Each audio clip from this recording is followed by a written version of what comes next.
up, guys and ghouls, and welcome back to another fantastic episode here at Fright Mic. I'm Sam. I'm Liz. And today we are talking about spooky transmitted diseases.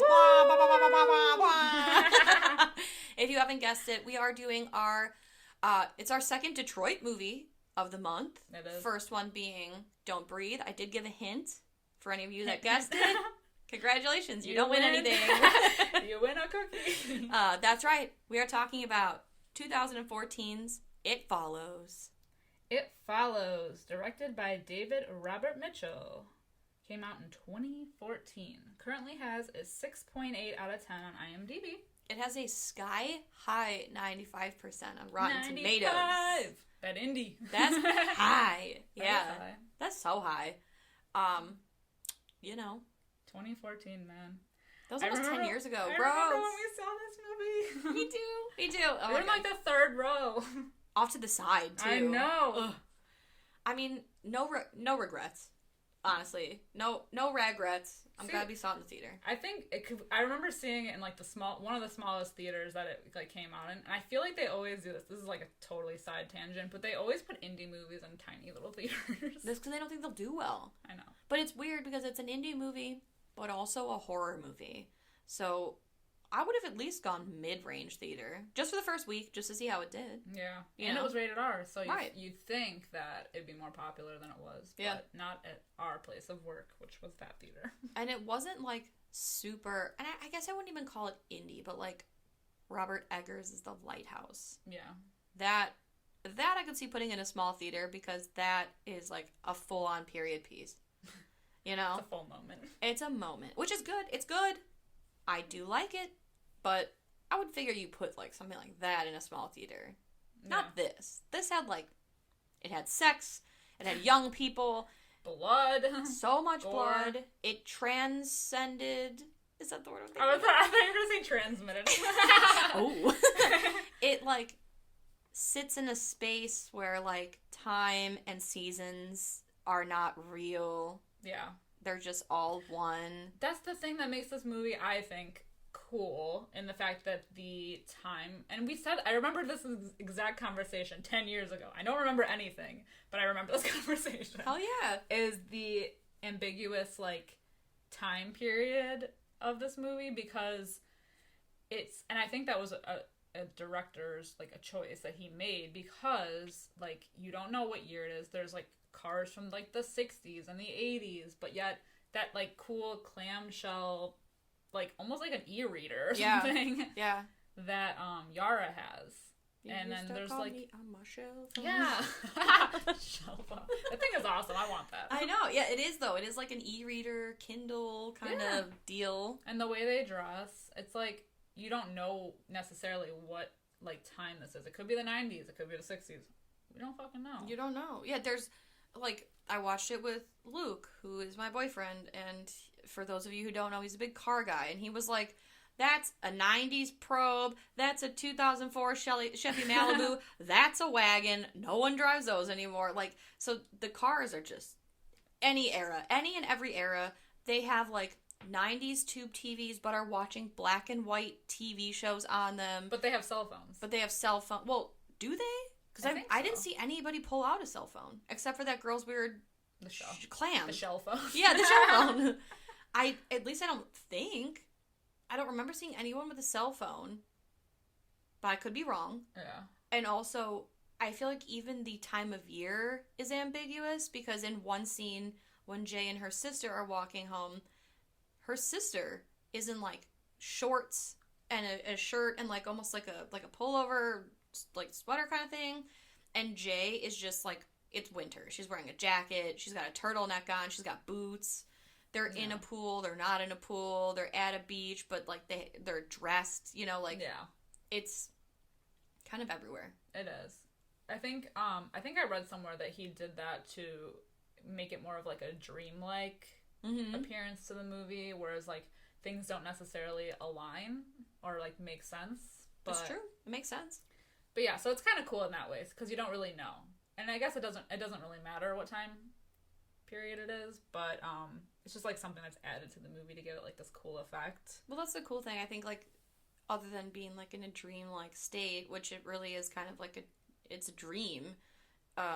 It also, to me, insinuates like this could happen anywhere at any time during any, it's like this could be anywhere. Yeah, this could have been a 2000s movie and like clearly a 2000s movie, but he chose to make the stylistic choice of having it be ambiguous, which I like. Yeah. I also really like the score for this movie. Oh my god, the soundtrack slaps. It does. It's like a video game. It reminds me of like, what is it called? I'm gonna get this wrong. Like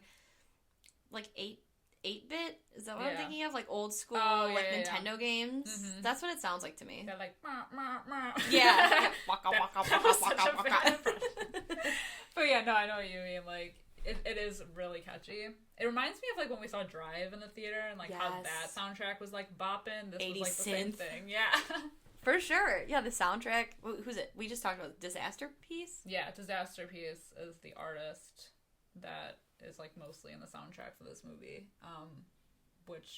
And it's funny because I think you almost like in movies like this where there's not a ton of dialogue, I feel like, in this movie, especially because there's like there's definitely parts where there's like it goes for like long stretches without anyone talking. You almost have to have that like moody, funky the like, music, kind of music is the character. Yeah, it's kind of cool like for that. Sure.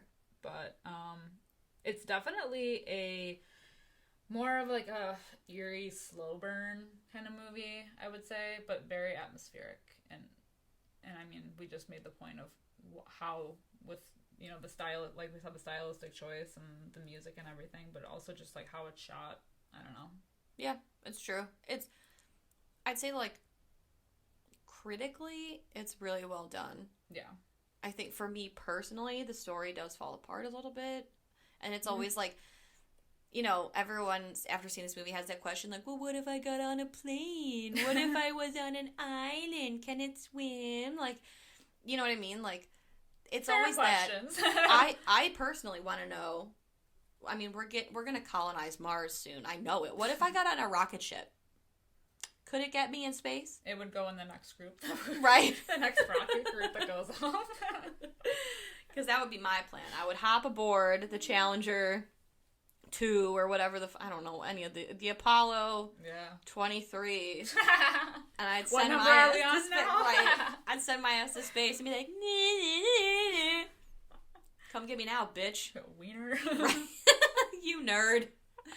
But yeah, it's like, I guess that's my hiccup with this movie. And like the questions. The lingering questions that like, I don't know, I guess like whether or not it's a choice to leave them ambiguous or like unanswered, whatever. But I feel like they try to explore it. Like, I feel like they don't drive far enough in this movie. She tries to like escape it, but like doesn't go far enough. Right. And then she just like hangs around, like drive somewhere, and then when you see it close, then drive all the way back. You bought yourself like, I don't know, sometime. Right. Well, it's it's like that's the thing too. Is like they tell you the rules, or like it's slow, but it's not dumb. It's walking, and it's just walking, but it is always walking for you, walking at you and to you. So, like, let's say you drive, like, 3 hours away in a car. Can I get a full 8-hour nights, like, 8-hour sleep? What am I saying? A full night's sleep. Yeah. Like, how long do I have if I drive 3 hours? How long does it take you to walk that? Yeah. Like, what if I drove from California to Maine to get away from this thing? How long do I have? And I guess these are the questions that no one cares to answer. They're just questions that I have because I think too much about it. I have a solution, though. RV life. Yes. If this was me, if this had been me, I would have been like, I'm going to get an RV and just live, like, place to place. Yeah. Constantly driving. Your home is wherever you are. Exactly. But also, I wonder, so, like, let's say, like, you start in California, you get your RV, and you make stops along the way, all the way to Maine, and then you're like, well, I've been here a while, I gotta move, and then you backpedal across the country. Do you run into it at some point? Yeah, because it's walking at you. But at least you'd have enough time, hopefully enough time. I guess you wouldn't really ever know where it is. True. So you'd have to be alert always, which would drive me nuts. And then does it... the paranoia. Right. Oh, and then, like, because they say it's not dumb, does it then take the fastest route? Does it take the bus? Does it take the bus? Oh, Does it take the bus? Because no one can see it except the people that can see it. Yeah. You know? Well, also, it's different people. So does it, like, somehow, like...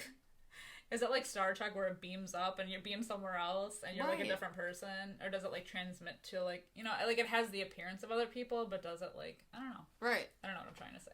And like they say it walks, but then I sometimes get the feeling that it like Jason Voorhees teleports itself sometimes. Yeah. Like it gets places kind of fast. Yeah. You know?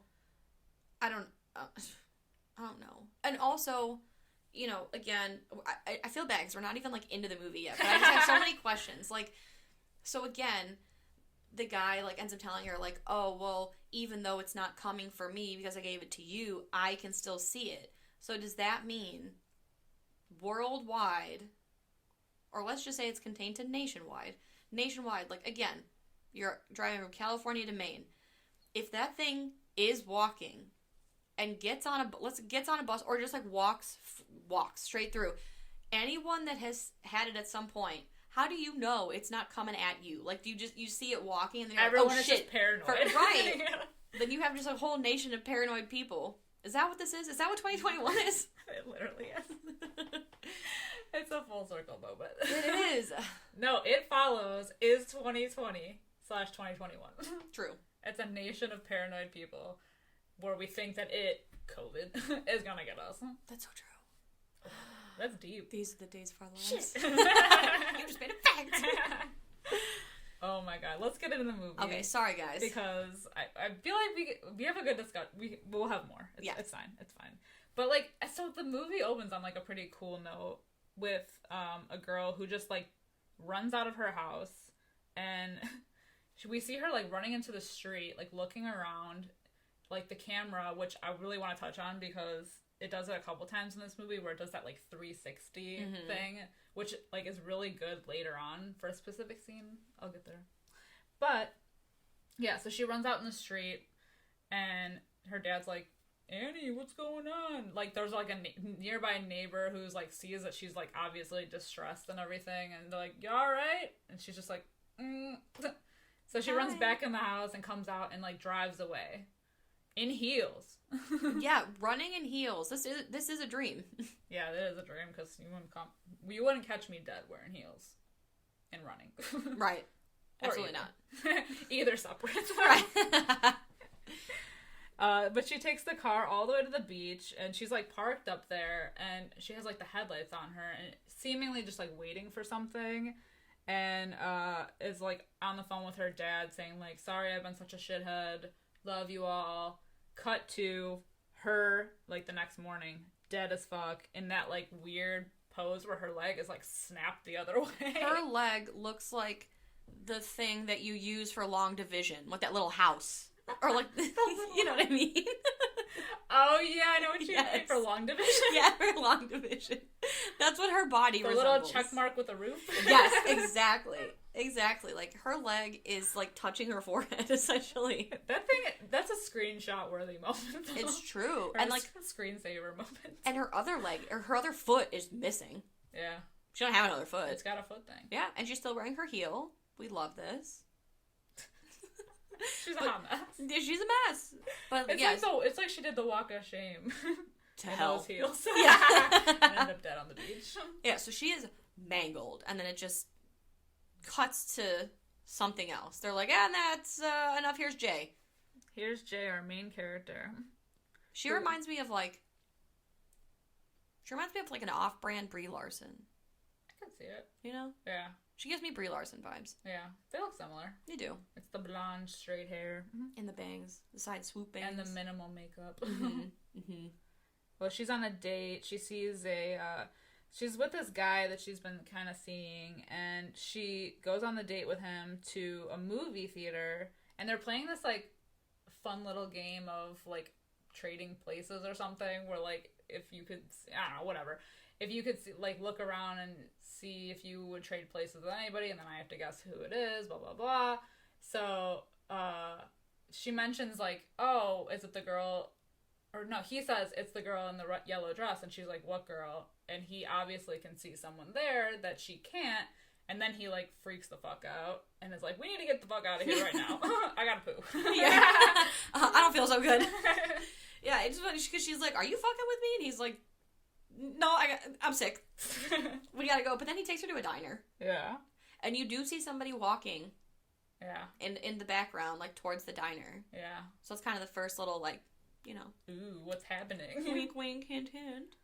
Well, then they have another date, like, the next night, where they drive off to, like, well, they're, like, by, like, the side of a river or something, and then they end up in a car in, like, what looks like an abandoned underpass. Yeah, it's like an abandoned hospital. Yeah, it's some weird shit, but they end up having sex, and, we see, like, afterwards, Jay is just kind of, like, chilling in the backseat of the car, and Hugh, I think his name is, slips behind her and just chloroforms her ass. Awful. Yeah, it's just, like, a peaceful moment, and you're like, oh, God. Like, yeah. Mm-hmm. And it's really weird, like, not to be, like, you know, I'm not even going to say it. Absolutely not going to say that. So, we'll just move on. I'll save myself. So, Jay wakes up strapped to a wheelchair in the middle of this abandoned hospital, parking garage, something. And Hugh's, like, in the back with a flashlight, like, Jay, are you awake? Hello, I'm sorry I had to do this to you. And he's, like, looking, obviously, for the thing, so that way she'll believe him. And so when he's finally like, oh, I see it, he wheels her over to, like, this open space, and he's like, that naked lady with the bush that's walking this way. Why is she naked? I don't know. I have no fucking Why is clue. everyone in this movie naked? Because it's a sex thing. I guess. It's a sex thing. But, like, he's like, that thing, that naked lady with the bloody bush, she's what I gave to you. I'm so sorry. It's a thing, and someone gave it to me, and I'm giving it to you. You have to pass it on too. And she's gonna, like, you know, it goes over the whole thing, like, I don't know what it is. Don't let it touch you. Right. Don't let it get near you. Don't let it touch you. It's slow, but it's not dumb. It's gonna keep walking and walking and walking, and you just have to be on the move. You know, sorry. And he, like, the scariest part of that scene is when he, like, leaves her. Yeah. And, like, it's just walking right at her, and she's like, help! It's, oh, like, my slow God. impending doom. Mm-hmm. And, like, of course, the soundtrack, like, makes it even more like, intense. heightened. Yes. Like, oh, shit. But he does wheel her away. And he's like, you know, I forget what he says to her at the time. He's like, oh, you just gotta keep moving, or I don't know, some shit. And then he just, like, dumps her off in her front yard. Not even in the front yard. They pull in the up street. in the street. Like, her sister and Yara and Peter? What's his name? Paul. They're all sitting on her front porch, and he just pulls up, and her sister's like, y'all good? And he just gets out, drops her in the street, and, like, drives away. Like, you couldn't even put her in the grass. That's so sad. So, like, they call the cops. They do, like, a full thing. Like, hey, are you sure it was consensual? Do you know him? Have you been to his house? And she's like, well, I've seen his house, but I haven't been inside of it. Kind of thing. And it's, like, it's one of those things, like, I definitely feel, so, like, the next day, she's, like, looking at herself in the mirror, and she's just, like, staring at her body, and, like, she's, like, she opens, like, her underwear, and is, like, looking, and it's, like, I definitely have had those moments, where it's, like, where you're supposed to feel different, but you don't feel different, but somehow you feel different. Yeah. You know? Yeah, for sure. It sucks. Yeah. Because at first, she doesn't notice anything, like, everything's same old. It's not until she's sitting in class that day. Yeah. Spooky as fuck. And I thought I was onto something. Because they pan to, like, they do this twice. They pan to a picture of what I assume to be young Jay with her grandparents. And then immediately the next day in school, she's sitting in class and she looks out the window and there's this old woman in a hospital gown. And it almost looks like her grandma. Yeah. But when she tells the friend, like, what she saw, and they're like, well, do you know her? And she's like, no. Like, I've never seen her before. Right. So I'm like, damn it. But is it trying to imitate, like, the likeness of her grandma? I guess she would know then. Yeah. You know? Well, yeah, because she doesn't always know the people. But I think, yeah, because it does imitate people you may know, because that does happen. But sometimes it doesn't. So maybe she just didn't know this person. I also want to get, like... How many How many horror movies do you think have the shot of somebody in a school looking out the window? True. So many. It made me think of that when I was like rewatching it. I was like, man, we need like a montage of all of these shots. Yeah. And Hereditary, there's 2. Yeah. Hereditary, Scary Movie, I Know What You Did Last Summer, Halloween, Scream, Halloween. That's just off the top of our head. Yeah. It's a thing. You have to be in class seeing something out the window. Of course. But it is creepy because she looks out the window and she just like sees this like old woman like off, and she's like kind of looking, and she looks away because she doesn't really think anything of it, but then she like looks back and the woman is still just like literally dead eyes staring at her, and just she keeps walking, and it just seems off because she's in like a hospital gown, like you said, and no one else is reacting to it, right? Because no one else can see it, but like she doesn't know that yet, so she just thinks it's really like no one has any reaction. Right. So she knows that something's up. Because then she leaves and goes and is like walking in the hallway, and we see like the woman has caught up to her and she's like walking down the hallway at her. It's like, ugh. Which again, I feel like she got there real quick. Yeah. Like 1 minute she wasn't there, 1 minute she was, and I'm like, that's some like Jason teleport shit. For real. Yeah. But she's like, this old woman is walking to her, and she's standing between, like, the woman is between Jay and this like group of 2 girls, and Jay's like, hello, and the 2 girls like look and they're like, hello, and like clearly don't see the woman, so Jay's like, book, and got the fuck up out of there. Yeah. Well, then she like, this is when she like kind of confides in her sister and Paul, telling her that she like doesn't know if she's going crazy, but she's like super paranoid, and Paul, who like has a thing for her, like he says he'll sleep over that night to watch over things. Which I love, like, because her sister Kelly is like, no, because you'll wake up with Paul humping your leg. There's history. There's a history, but they ultimately agree. You know what? It's fine. But so Paul does sleep over that night. She can't sleep, so she's just talking to him in the living room, and then all of a sudden they hear a window breaking, and Paul like leaves her. He abandons her to, like, what, wake up her sister? He's like, oh, if someone's breaking in, maybe your sister should call, and, like, leaves. Like, leaves her alone in the middle. But it's kind of creepy, because, like, we're waiting for someone to walk in, she's just, like, sitting on the couch, like, looking. And, of course, like, after, I mean, I guess I don't know if Hugh said, like, no one can see it but you, like, at this point. Yeah. I don't think. But, like, of course, she sends Paul to go investigate something that he may or may not be able to see. Of course he's not going to see it, you know? Right. So, of course, she does some Scooby-Doo investigating of her own. And what does she see but a tits-out... zombie-looking girl? Yeah, zombie peeing herself. Like, she's got weird black eyes and, like, I don't know, fangs? It looks like some weird, like, chunky fang. Yeah. It's creepy. She looks like she got hit by a car. Yeah. She's got one sock on. So she runs upstairs and is like locks herself in a room, but lets Paul and Kelly and Yara in, like, kind of suspiciously, because obviously he said, I think he did say at this point, Hugh, that it could take the form of someone you know. So she's just like, I don't know if I should let him in or not, but she does. Opens it. They're all like, nothing's out here, oh my god. But like the scariest part of the movie, in my opinion, is at this moment when that fucking guy, like that like giant the tall man is like walks behind Yara. I think my god. Ugh. It's so creepy, especially because no one can see him, so he almost in a way like walks through Yara. Yeah, and he comes out of nowhere because it's like dark in the doorway. It's crazy, and he comes up so fast. And he looks like he doesn't have eyes. Mm-hmm. Oh my god. We looked him up, by the way. He is 7'7" and has a twin brother. Jesus. He did pass away. Aww. The actor, so rest in peace. But Jesus. yeah, 7'7".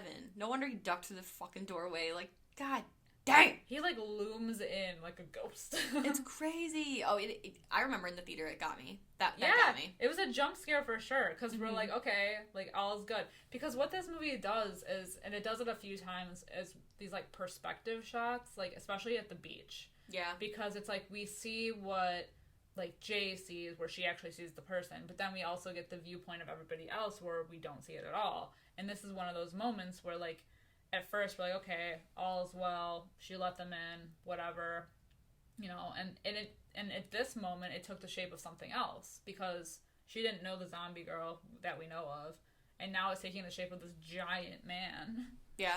But we didn't see it at first, but now we do. Now we do. And she freaks out, and she jumps out of her window, kind of. Like, she leaves through the window, and she bikes to a park where, I believe, neighbor boy Greg, he's like, oh, I heard all the commotion, what's going on? And so he decides he's going to be nice, and he takes the gang to confront Hugh, who we do find out that the house that he supposedly lived in, it's a lie. So they are able to track him down via his, like, school Letterman jacket.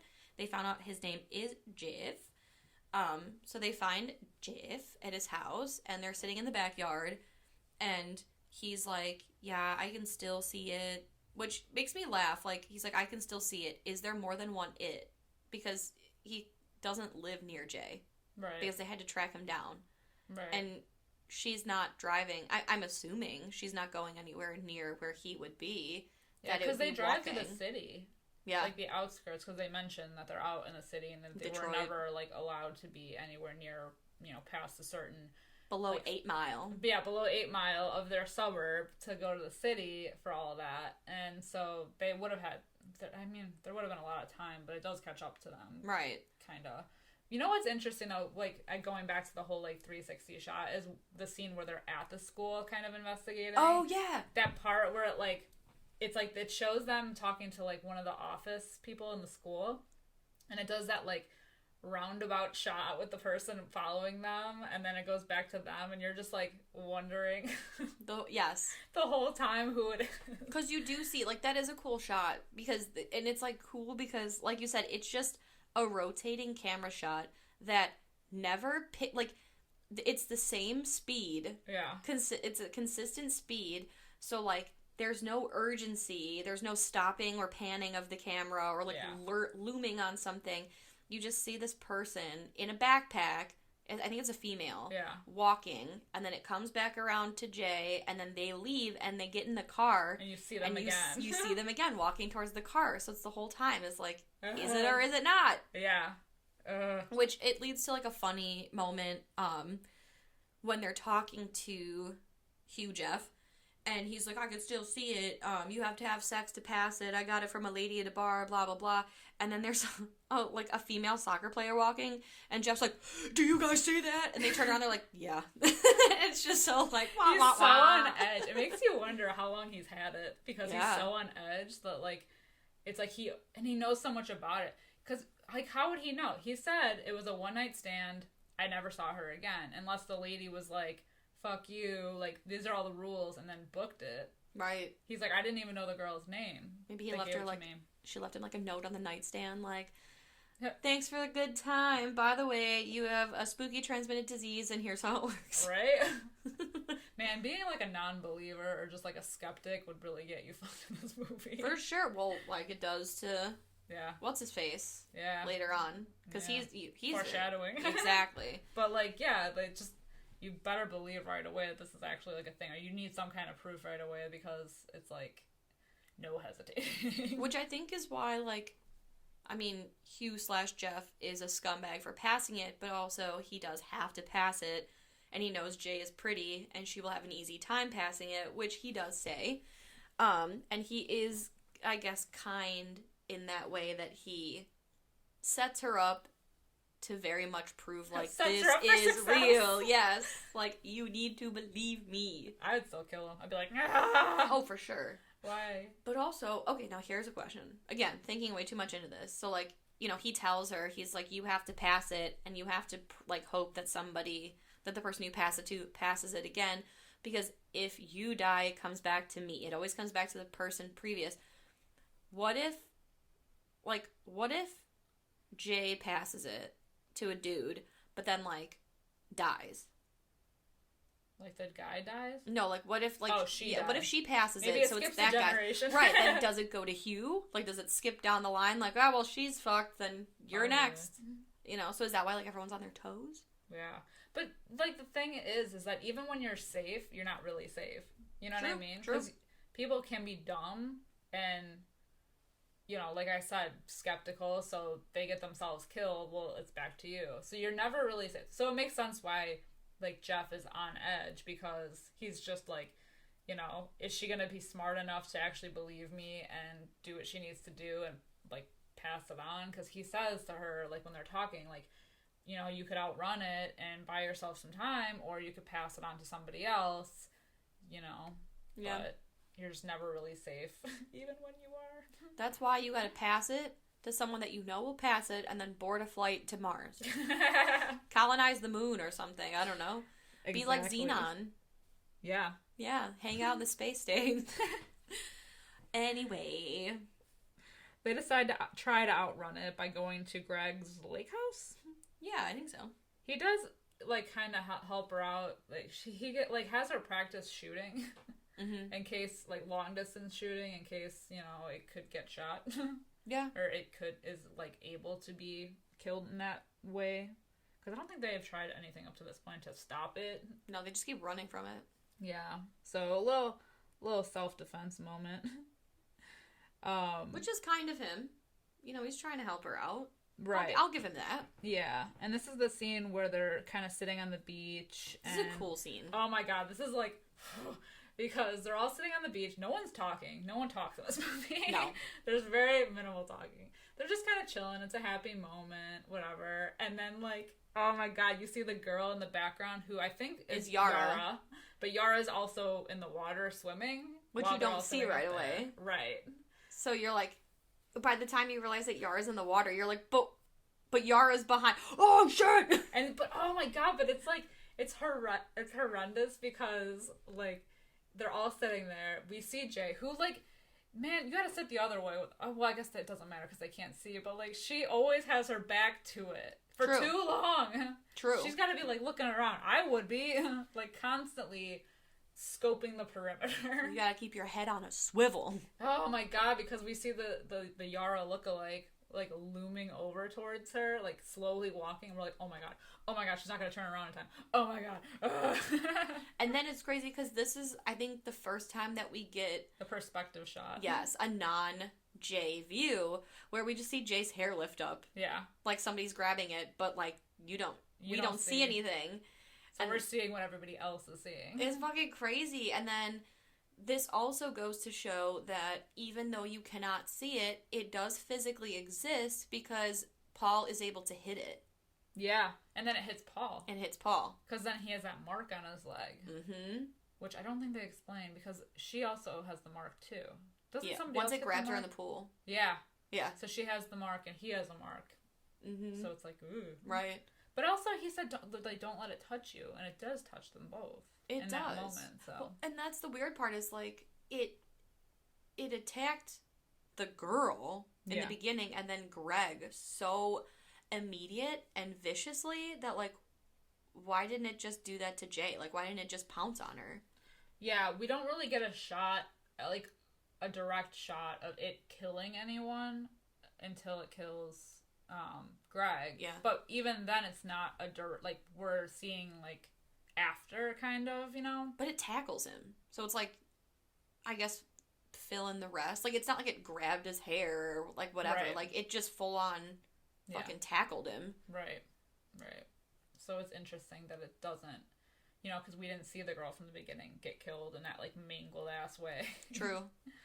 We just see, like, I don't know, it's just interesting because it's like the whole, Samara like, thing. no touching thing. Yeah, like, we don't see what happens, we just see the after effects. Right. Well, so it attacks Paul, they run into the shed, and Jay ends up trying to shoot it, and she ends up shooting it in the neck, and it kind of, like, bleeds out a little bit, like it's down, seemingly, and they're, like, hiding in the shed, and this is when they're, like, think they're good. There's, like, a little doggy door. Or no, because it rips, like, the door apart. Yeah. And there's, like, that little zombie boy that goes in, who I think, is that a Paul lookalike now? I don't know. I did notice that. Like, I don't know if it's necessarily a Paul lookalike, but it does look similar to. Yeah. You know, just like a little version of It looks like a zombie version of him. Mm-hmm. And then you see did you notice the tall guy? Yeah, tall man's back. Oh my god.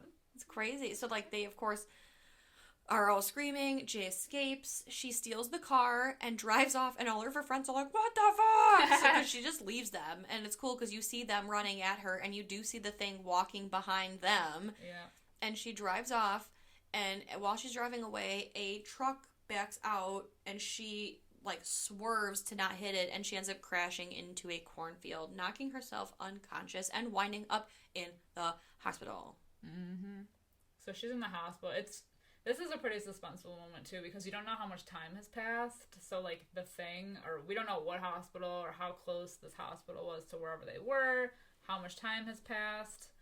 Like, she wakes up with everybody, like, all her friends surrounding her, but, like, obviously they're no help because nobody can see. Right. So she's just, like, every footstep that comes near her room it could be it. So she's kind of on edge, you know. Mm-hmm.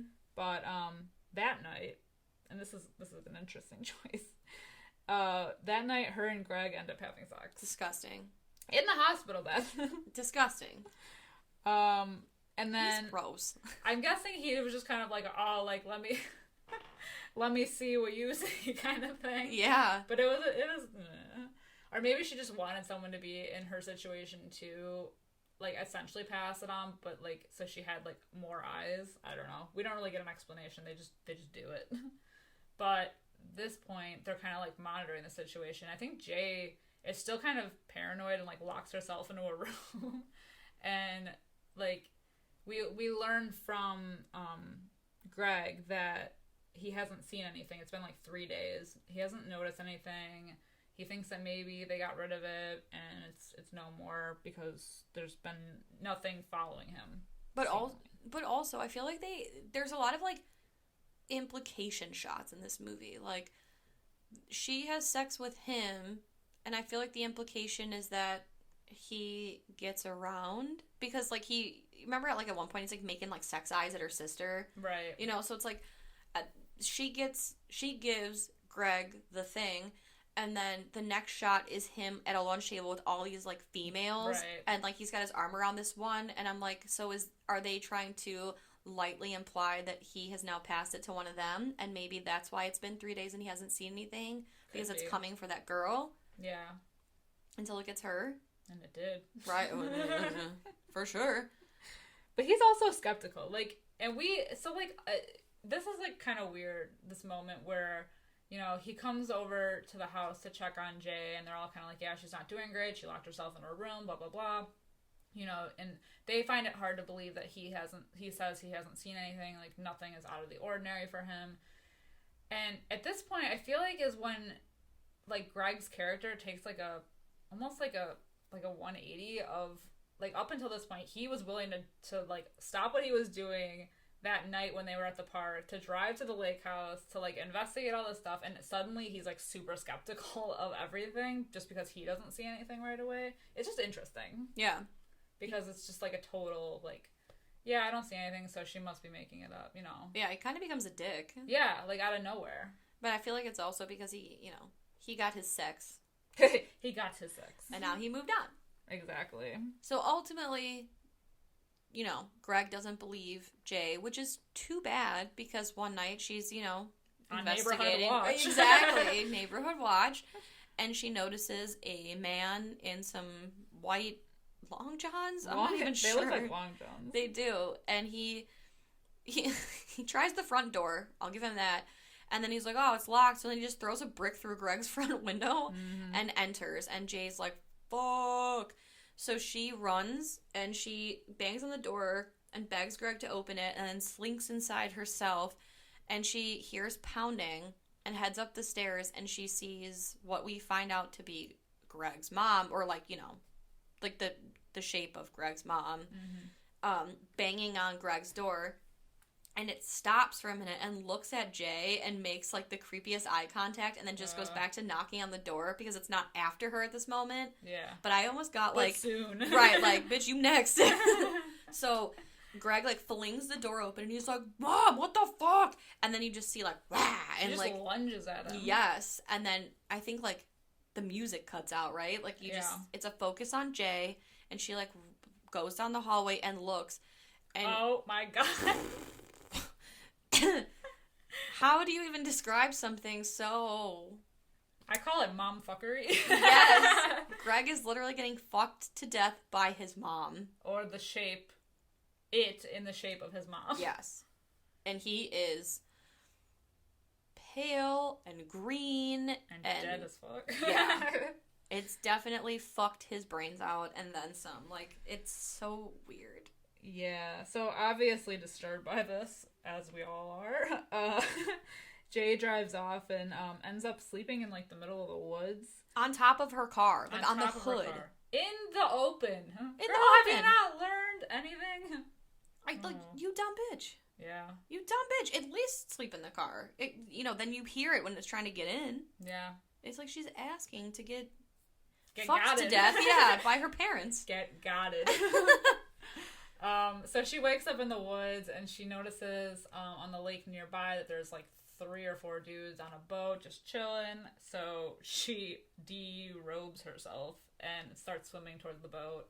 We don't see what happens, but basically she comes back. It's implied that she passed it on. Yes, because of the implication. To one or all of them. I don't know. Well, see, now here, that's my question. So, like, if I fuck all 3 of those guys, am I only giving it to that initial guy? Like, oh, yeah. Do I have to fuck him and then make him fuck that other guy? You know what I mean? Listen to what you're saying. Like, let's have a threesome. I'll fuck you while you fuck him at the same time. I mean, if we're getting into the nitty-gritty of it. Just to make sure you double pass it, you know? I want to make sure that thing gets away from me. Maybe we should have lingered on that shot to see more. I need answers. Oh. Anyway. For science. for science and research. Research and science. Oh my god. Yes. I'm just a curious girl, you know? We're a curious being. Oh my god. So, she fucks the boat guys. But it isn't long because it obviously doesn't like take. Like, the thing definitely gets the boat guy because she's driving. Like, Paul's like, do you remember where we first kissed? And I don't know why he asks that, but whatever, because maybe he doesn't know that she passed it. Yeah. Because they come up with like this whole plan. But it's a good thing they have the plan because as they're pulling out of her driveway, there's a naked man dong out on the roof of Jay's house. This is some full RES. Yes. Naked old people. Very hereditary. Very... There were dicks in Midsummer, right? Yeah. Oh, yeah. Why am I asking? I should know this. Yes. Yeah. Oh, yeah, there was a dick in... There was definitely penis in Midsummer. Peen everywhere. Yes. Old and young. But the interesting thing is, too, is that Paul really wants her to pass it on to him for reasons. For research. For research. For science. But she's like, no, I'm not going to do that to you. But he just has the hots for her the whole time. So we don't know what his intentions are. He just wants to get some. Paul has really nice skin, though. I didn't notice that. I did also notice that. He is just smooth. Blemish-free. What foundation you use? Completely off topic. What primer do you use? For real. What do you use a moisturizer? I can tell. But he does come up with the idea to lure it to the pool. I don't know how. Maybe he just watches science fiction movies or something with all the. Well, because I think it's kind of like our school of thought. So if you flew to Hawaii. Would it be smart enough to get on a plane? Would it walk through the water kind of thing? So, I think Paul's thinking, well, if it's going to come after you, you might as well get in the water. And then when it gets in the water to come get you, you swim to the outside and then we'll electrocute it. Yeah. That's my thinking for his plan, right? I think so, but at the same time, they saw that she shot the one in the neck, so obviously it didn't die. True. So I don't know what their plan was beyond this point. I don't know. Other than to maybe, I guess, prove the point of, is it going to walk on water or whatever? True. To get her, just to, learn more about it, or if they were actually trying to kill it. Or the reason I say science fiction or, science or whatever is just because, do they think that maybe it's, a demon or something and, electricity will kill it? Or, Frankenstein? Yeah, something like that. But, yeah. Yeah. The plan backfires really bad. Oh, yeah. Because Jay's like, there it is, I see it. And they keep telling her to point at it so they know where it is. but she's like, I want to get out. I want to get out. And for good reason, because all of the things that they have, like, to electrocute it, probably, it starts throwing at Jay in the pool. Pretty violently, too. Yeah, and it's a really good shot. Like, it's dead on. Like, it gets her every time. Yeah, and she's, like, constantly, like, having to duck under the water and dodge this thing, and Paul, he has a gun, and he's trying to just, like, aim it, and he ends up shooting Yara in the foot. Yeah. Good job, Paul. Thanks, Paul.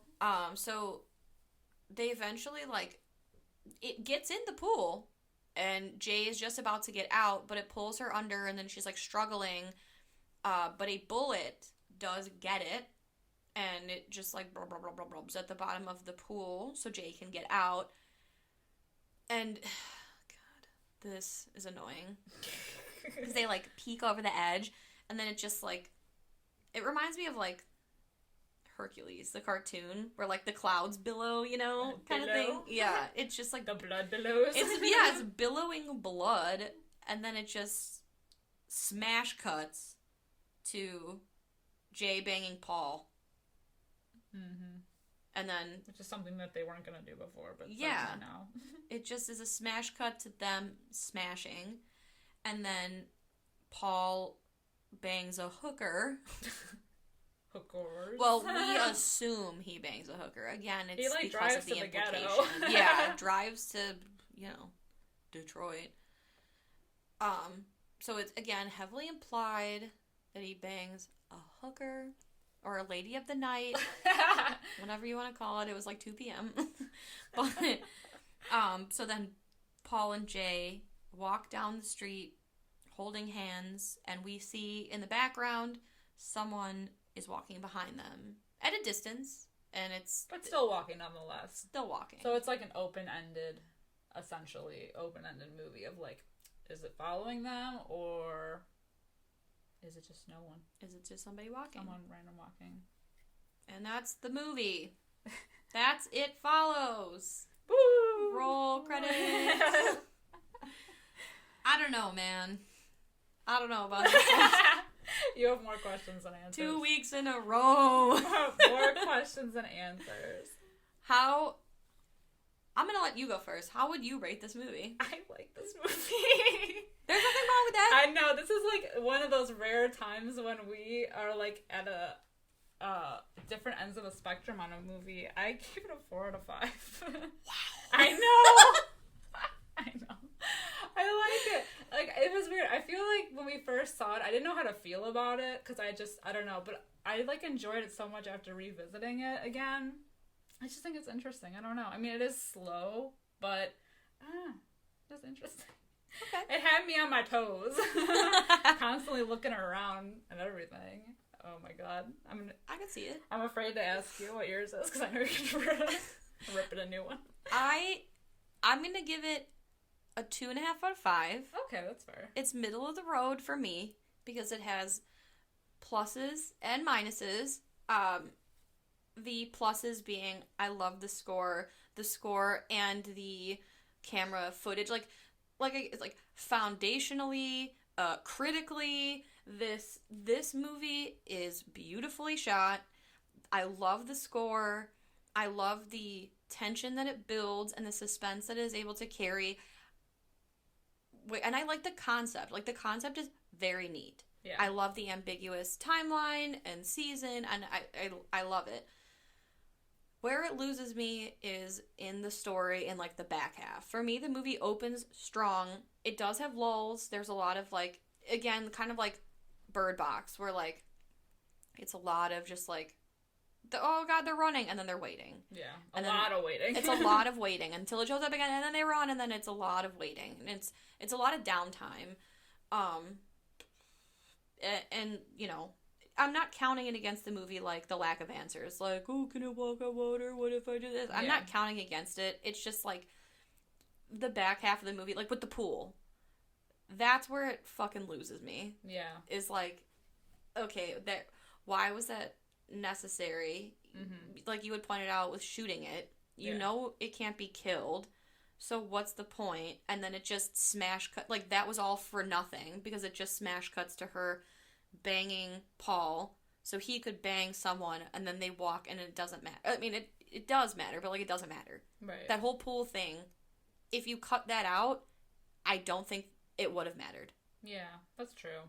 I must have been to try to, like, learn something about it, to see if it would actually walk in the water, Yeah, to get true. her. Maybe that's the only reason I could think that they would do it, because Fair obviously point. killing it wouldn't be, unless they were just going to try to electrocute it somehow to, like, get it to die. But I don't know. Yeah, it's interesting. It's like you want to pass it on to people to get more eyes, like, especially if you're, like, close to people, but you also don't want to pass it on and risk their life. right. So it's like, It's almost like you need to be strategic. Like, you need to pass it on to someone who you know will pretty quickly pass it on to someone who will also pretty quickly pass it on. Like, you know, right. like, but how do you do that without getting, like, an actual STD? True. Like, Paul definitely walked away with an STD.